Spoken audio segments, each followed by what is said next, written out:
رب نے فرمایا کہ بے شک جنت میں 100 درجے ہیں اور جنت میں 100 منزلیں ہیں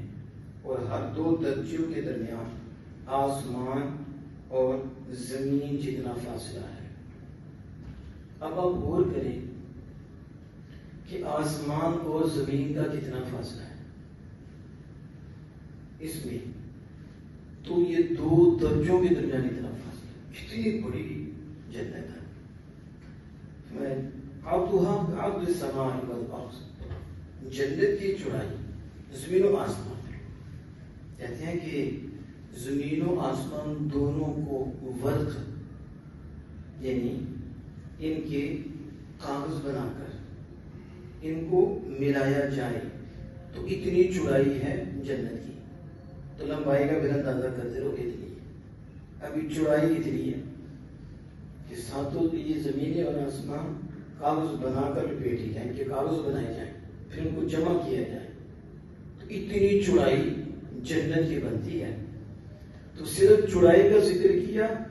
تو کہا اس لیے کہ یہ بتانا مقصود ہے جس کی چوڑائی سمجھ میں نہیں آ رہی اس کی لمبائی کتنی ہوگی، یہ جنت ہے۔ لیکن ایک جنت اور دوسری جنت کے درمیان زمین و آسمان جتنا فاصلہ ہے، اور فردوس سب سے اعلیٰ درجہ ہے، جنت الفردوس یہ سب سے اعلیٰ درجہ ہے، اور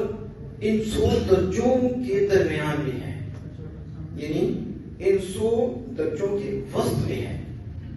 اور میرے آقا جہاں صلی اللہ علیہ وسلم فرماتے ہیں اس کے اوپر رحمان کا عرش ہے، جنت الفردوس کے اوپر، اور وہیں سے جنت کی نہر جاری ہوتی ہے،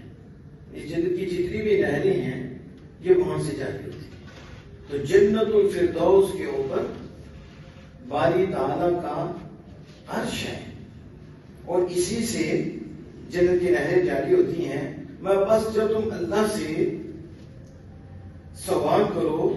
تو فردوس کا سوال کرو، جب تم اللہ سے جنت مانگو تو جنت الفردوس مانگو، یعنی کتنی یہ اعلیٰ جنت ہے جنتوں میں، جس کے متعلق نبی اکرم فخر عالم صلی اللہ علیہ وسلم فرما رہے ہیں کہ جب تم سوال کرو تو جنت الفردوس کا سوال کرو۔ یہاں کہہ رہے ہیں جنت مانگو، یہ تو نیچے درجے کے لوگ ہیں جو جنت مانگتے ہیں، جو اونچے لوگ ہوتے ہیں وہ تو جنت کی طرف ہی نہیں کرتے۔ ہم نے کہا تم نے اونچے لوگوں کو بھی نہیں چھوڑا، تھوڑا پڑھ لیتے تمہیں سمجھ آتی، حضرت تمہاری عقل کام کرتی تو تم بڑے لوگوں کا یہ الزام نہ لگاتے۔ وہ کون سے بڑے ہیں جو کہیں کہ جنت میں پسند نہیں، ہم جنت کو نہیں مانگیں گے؟ تو رسول اکرم صلی اللہ علیہ وسلم ہمارے سے آپ کو مانگو، سوال کرو، تو اللہ پاک فرما رہا ہے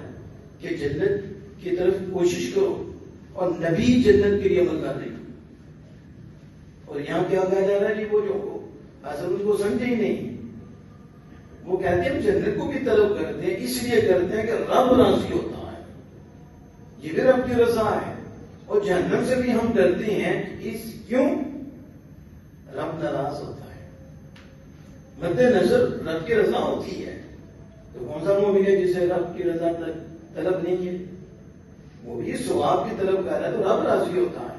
جنت کی بھی طلب کرتا ہے تو رب راضی ہوتا ہے، جنت سے ڈرتا ہے،